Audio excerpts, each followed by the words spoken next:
오늘의 말씀은 성령 강림절 20째 주일 루터교회 교회령 말씀입니다. 하나님 우리 아버지와 주 예수 그리스도로부터 오는 은혜와 평강이 여러분과 함께 하시기를 바랍니다. 여름 휴가 때 코로나도 있고 해서 저희는 휴가를 강원도 고향에 엄마 산소에 잠깐 다녀오는 것으로 축소를 했습니다. 아침에 출발해서 점심때 도착하였습니다. 그래서 간단히 점심을 먹고 몇 군데 둘러보고 저녁을 먹고 출발을 하였습니다. 그래서 양양 서울 고속도로를 진입하여 서울 방향으로 잘 달리고 있었습니다. 서울 가까이에 와서 기름을 넣어야지 했는데 다음 휴게소가 없는 것이었습니다. 차 안의 분위기는 점점 어두워져 갔습니다. 이러다가 차 서겠지. 저는 마음이 불붙는 것 같았습니다. 윤 집사님 성격을 알아서 살아남기 쉽지 않겠다. 나 자신은 안에서 계속 말하고 있었습니다. 마음속으로 오 주님 연실 외쳤습니다. 에어컨도 최대한 약하게 틀고 달렸습니다. 서울 외곽 쪽에서 가다가 어디 근처에 우회전을 쭉 해서 들어가니까 어디 만남의 광장 비슷한 곳에서 주유소가 있길래 저희는 예수님 만난 것처럼 아주 기쁜 마음이 찾아왔습니다. 그래서 살았다, 다행이다, 집에 갈 수 있다, 얼마나 감사했는지 모릅니다. 기름이 없다는 이유가 우리의 여행에서 얼마나 중요한 역할을 한다는 것을 새삼 깨달았습니다. 잘못하면 여행의 모든 시작과 끝을 망칠 수도 있는 계기였습니다. 오늘의 말씀의 배경을 한번 살펴보겠습니다. 예수님은 예루살렘 즉 십자가의 길로 가시는 길입니다. 10장 전반에서는 예수님은 어린아이를 축복하시고 이런 어린아이 같아야 천국에 들어갈 것이라고 말씀하신 그 이후에 배치된 본문입니다. 마가복음에서는 한 사람이라고 되어 있고 다른 병행 본문에서는 마태복음 19장에서는 부자 청년으로 되어 있습니다. 그리고 누가복음 18장에서는 관원으로 되어 있습니다. 여러 본문을 종합해보면 아마도 이 청년은 지금으로 보면 아주 젊고 부유하며 능력 있는 엘리트급 공무원이 아닐까 생각이 듭니다. 그리고 요즘 청년 문제를 생각해 본다면 보기 드문 선호도 1위 순위의 남성일 것입니다. 이 물질은 어디서 온지 명확하게 밝히고 있진 않습니다. 이 당시 유대교 배경에서는 물질은 하나님의 복으로 여겼습니다. 그러나 예수님의 시선은 그리 복으로 말씀하고 계시지는 않는 것 같습니다. 그러나 예나 지금이나 돈이 많다는 것은 많은 사람들의 부러움을 삽니다. 그만큼 부자이고 싶어하며 또 원합니다. 갈구합니다. 그러나 부자라고 해서 어려움이 없다거나 행복하다고 단언할 수는 없습니다. 17절을 보겠습니다. 한 사람이 예수께 달려와 무릎 꿇었다고 되어 있습니다. 본문에 등장하는 부자 청년도 예수님께 무릎을 꿇어 여쭈어 볼 정도로 종교적인 열심과 애틋함이 가득해 보입니다. 재물과 명예도 있었고 방탕해졌지 않았으며 의롭게 살고자 하는 종교적 열심도 있었습니다. 그러나 그는 한 가지 구원에 대한 문제로 생각이 많았던 것 같습니다. 아마도 그는 예수님을 메시아는 아닐지라도 위대한 선지자나 랍비 정도로 인정은 하고 있었던 것 같습니다. 그래서 그는 예수님께 찾아와 영생의 길을 묻게 된 것입니다. 여러분 어떻게 하면 영생을 얻을 수 있는가? 한번 질문해 보겠습니다. 아무튼 그의 이 질문은 가장 근본적이고 신학적인 주제이며 모든 인생이 가지고 있는 질문이기도 합니다. 어떻게 하면 영생을 얻을까? 누구나 죽고 싶어 하는 사람은 아마 아무도 없을 것입니다.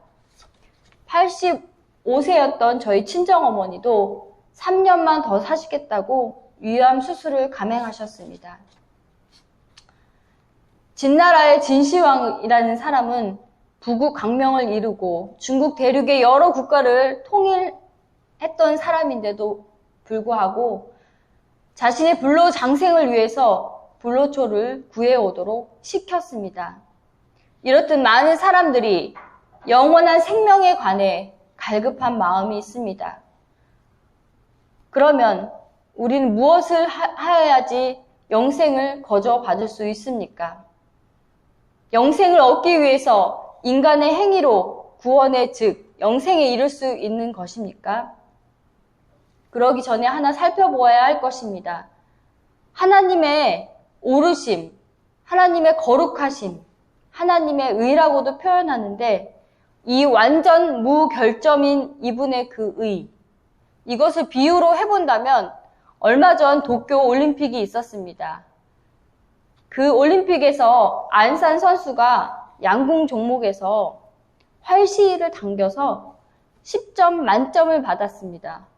그런데 하나님의 오르심은 처음부터 끝까지 무슨 일이 있어도 항상 10점 만점을 받으십니다.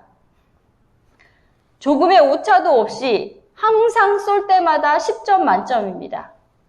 그럼 인간의 오름을 한번 보겠습니다. 인간의 오름은 무조건 활시위를 당겨서 10점 만점을 받아야 하는데도 불구하고 그렇지 못합니다. 기분이 안 좋아서 잘못 쏘고, 바람이 불어서 잘못 쏘고, 누가 옆에서 힘들게 해서 잘못 쏘고, 그렇기 때문에 하나님의 의를 만족시킬 수 없는 존재입니다. 이 문제 때문에 고뇌에 빠졌던 사람이 바로 루터입니다.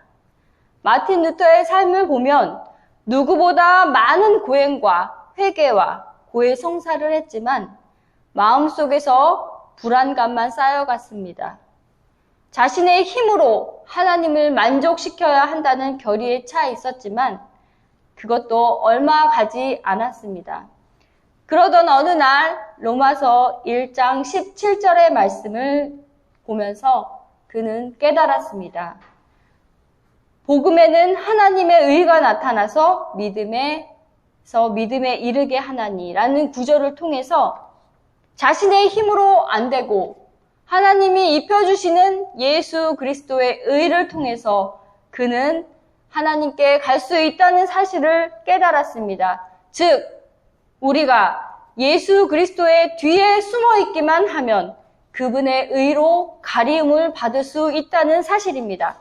그래서 구원을 얻을 수 있다는 것입니다. 그렇기 때문에 우리에게 예수님의 십자가가 필요합니다. 하나님의 의를 만족시켜줄 존재, 죄가 없고 사람이며 하나님이신 이 조건을 만족시킬 존재가 바로 예수 그리스도십니다.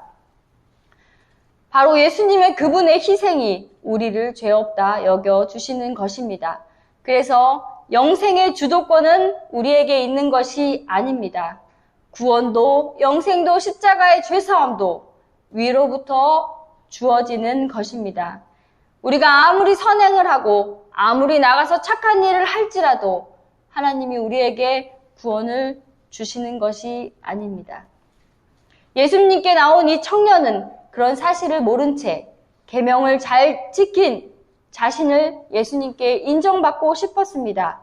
그러나 예수님의 그 기대와 반응은 전혀 달랐습니다.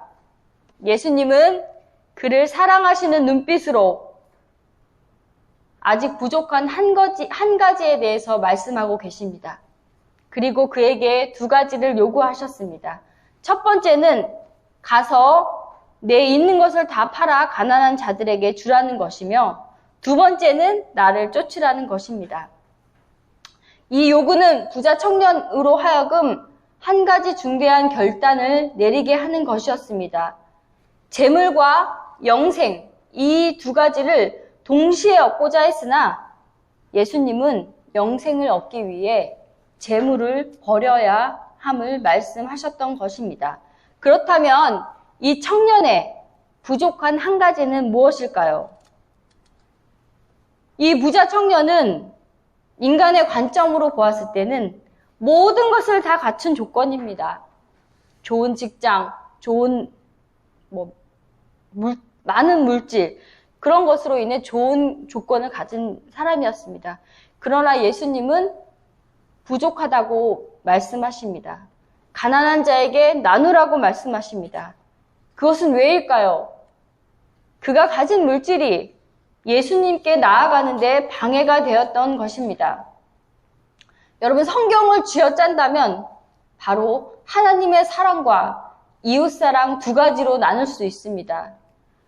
부자 청년은 즉 수평적인 사랑, 이웃에 대한 사랑, 행위적인 사랑은 충만하였을지 모르나 그에게는 수직적인 사랑, 하나님을 향한 온전한 사랑이 없었습니다. 부자 청년의 마음의 보좌에 거대한 물질이 자리를 차지하고 있어 하나님께 내어드릴 공간이 없었습니다. 그렇다면 이 부자 청년은 진정한 부자는 아닙니다. 하나님 사랑이 이루어진 사람에게는 이런 은혜가 있습니다. 자신의 부족함을 인식할 때 예수님을 부릅니다. 자신이 결핍하다는 것을 인정할 때 예수님께 기도합니다. 나는 불완전하다는 것을 인정할 때 예수님께서 그 사람 가운데 일하여 주십니다. 그런데 또 보면 이 부족함을 가지고 있는 사람 중에 순기능을 겪는 사람도 있습니다. 바로 그는 사도 바울이었습니다.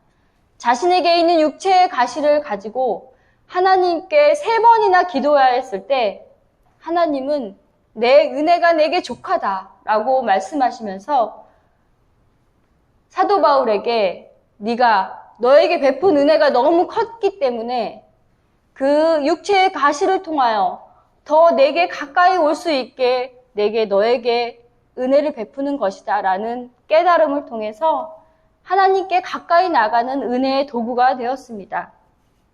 그럼 여러분, 나와 주님 사이를 갈라놓는 방해물은 무엇일까요? 물질입니까? 명예입니까? 아니면 지식입니까? 아니면 핸드폰입니까? 저는 이 말씀을 통해서 너무 많이 제 자신을 비추어 보고 회개하였습니다. 아마 저를 위해서 준비하신 하나님의 말씀이 아니었나라는 생각을 해봅니다. 부자 청년은 예수님과 물질을 손익 계산해 보았을 때 별반 유익이 없다라는 사실을 느꼈을 것입니다. 22절을 함께 보겠습니다. 그 사람은 재물이 많은 고로 이 말씀으로 인하여 슬픈 기색을 띠며 근심하며 가니라 라고 되어 있습니다. 성경에서 예수님의 상당 기법을 잘 관찰해 보면 많은 사람을 고쳐주십니다. 또 위로해 주시고 치유해 주십니다. 반면에 또 다른 모습을 볼 수 있습니다. 요한복음 4장에서 보면 사마리아 여인에게 그 사람의 약점을 탁 지적하는 장면이 나옵니다. 남편 5이 있었는데 지금 그 남편도 네 남편이 아니야 라고 딱 얘기하십니다. 오늘 이 부자 청년에게도 허를 찌르는 강렬한 직설 화법으로 이 부자 청년의 자신의 문제에 직면하게 합니다. 그러나 이 부자 청년은 구제하라는 주님의 말씀에 과연 물질을 포기하면서 예수님을 따를 수 있을까라는 대답에 자신이 없었습니다. 예수님을 찾아온 부자 청년은 세상의 것도 움켜잡고 동시에 영생도 얻을 수 있는 방법을 구했던 것입니다. 이 두 가지는 결코 동시에 만족될 수 없는 것임을 깨닫지 못했기에 예수님의 말씀을 따를 수 없었습니다. 여러분, 성경의 역사를 보면 구약의 선지자들이 이스라엘 백성에게 하나님께 돌아오라고 우상 숭배를 버리라고 그렇게 외쳐댑니다. 그러나 그들은 불순종과 귀를 닫음으로써 하나님께 심판을 받았습니다. 성경에 발람이라는 선지자가 있습니다. 모압 왕 발람의 사주를 받고 뇌물을 주면서 이스라엘 백성을 저주하라고 합니다. 그런 발람 선지자와 이 부자 청년이 다를 바 없는 인물이라고 볼 수 있습니다. 세상 것에 대한 집착이 하나님의 관계를 단절시키는 것임을 깨달은 자라면 과감히 세상의 것을 버릴 줄 알아야 합니다. 이러한 자는 진실로 세상의 어떤 것보다 하나님의 것, 곧 영생이 가장 귀중함을 깨닫기 때문입니다. 그래서 사도 바울은 이렇게 얘기하고 있습니다. 무엇이든지 내게 유익하던 것을 내가 그리스도를 위하여 다 해로 여길 뿐더러 또한 모든 것을 해로 여김은 내 주 예수 그리스도를 아는 지식이 가장 고상함이니라 인함이라. 내가 그를 위하여 모든 것을 잃어버리고 배설물로 여김은 그리스도를 얻고 그 안에서 발견되려 함이니 라고 빌립보서 3장 7절에서 9절은 말씀하고 계십니다. 오늘날 많은 성도들이 예수를 믿으러 교회에 나오면서 부자가 되려는 마음을 품고 있습니다. 그런 자신의 마음을 합리화시키기 위해서 그들은 하나님 내게 재물을 주시면 하나님을 섬기겠습니다 라고 또 말합니다. 그러면서도 그들은 자신들이 예수를 찾아온 부자 청년과 조금도 다를 바 없음을 깨닫지 못하고 있습니다. 마지막 예화를 하나 하고 마치겠습니다. 제가 일하는 어린이집에 예쁜 아가들이 참 많습니다. 누가 가르쳐주지도 않았는데 모두가 다 자기 것이라고 합니다. 마음에 드는 자동차를 한 손에 쥐고 또 한 손에는 또 풍선을 이렇게 쥐고 있습니다. 그런데 창고에서 선생님이 아주 멋지고 큰 자동차를 갖고 옵니다. 그 차를 타려면은 장난감과 풍선을 놓아야지만 멋진 자동차를 운전할 수 있습니다. 사랑하는 여러분, 마음이 두 개라면 한 손에 물질, 한 손에 하나님을 잡을 수 있겠지만 나눌 수 없는 것이 마음입니다. 두 개를 한꺼번에 쥘 수 없습니다. 말씀을 정리하면서 예수님을 따르는 제자의 삶이 무엇입니까? 하나님과 나 사이에 방해되는 것은 바로 무엇입니까? 하나님이 계셔야 할 자리에 온전히 계실 때 물질은 바로 나의 욕심을 채우기 위한 도구가 아니라 하나님의 선한 사업을 이루기 위한 도구가 될 수 있습니다. 기도하시겠습니다. 하나님 아버지, 감사를 드립니다.